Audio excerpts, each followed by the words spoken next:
राज्यघटनेचे शिल्पकार आदरणीय डॉक्टर बाबासाहेब आंबेडकर यांचा आज महापरिनिर्वाण दिन म्हणजे 6 डिसेंबर 1956 रोजी डॉक्टर बाबासाहेब आंबेडकरांचं निधन झालं आणि बुद्ध धर्मानुसार त्यांच्यावरती अंत्यसंस्कार करण्यात आले।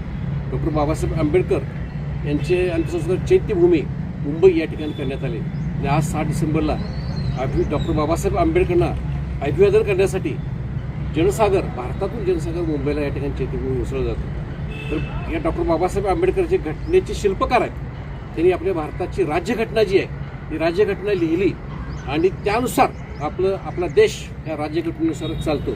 तर त्यांना या ठिकाणी आज 6 डिसेंबर महापरिनिर्वाण दिनानिमित्त आमचे आदरणीय सांगली कृषी उत्पन्न बाजार समितीचे आदरणीय माजी सभापती आदरणीय सुरेशराव शिंदे सरकार, प्रभाकर भाऊ जाधव, आमचे बाजीअण्णा केंगार, कद्रे सर या महापरिनिर्वाण दिनानिमित्त डॉक्टर बाबासाहेब आंबेडकरांना आम्ही अभिवादन करतो। भारतरत्न डॉक्टर बाबासाहेब आंबेडकरांचा महापरिनिर्वाण दिन आहे। डॉक्टर बाबासाहेब आंबेडकरांनी या देशाची घटना लिहिली आणि आंबेडकर साहेबांनी सांगली, मिरज, इस्लामपूरमध्ये त्यांचं वास्तव्य होतं।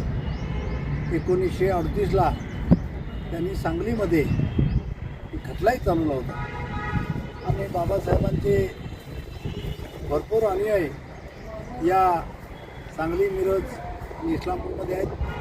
डॉक्टर बाबासाहेब आंबेडकरांनी या घटनेत प्रत्येकाला न्याय देण्याचं काम केलेलं आहे आणि आज जसं शिंदे सरांनी सांगितलं त्याप्रमाणे आमचे नेते आदरणीय प्रभाकर भाऊ, बाजीअण्णा केंगार, कद्रे सर या सर्वांना आम्ही आज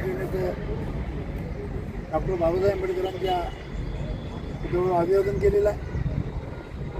आज मुंबईमध्ये चैत्यभूमीवरती लाखोचा जनसमुदाय संपूर्ण भारतातून मुंबईमध्ये होतं आणि बाबासाहेबांना आज अभिवादन करून ही मंडळी फार मोठ्या प्रमाणात येऊन अभिवादन देऊन आपापल्या घरी परत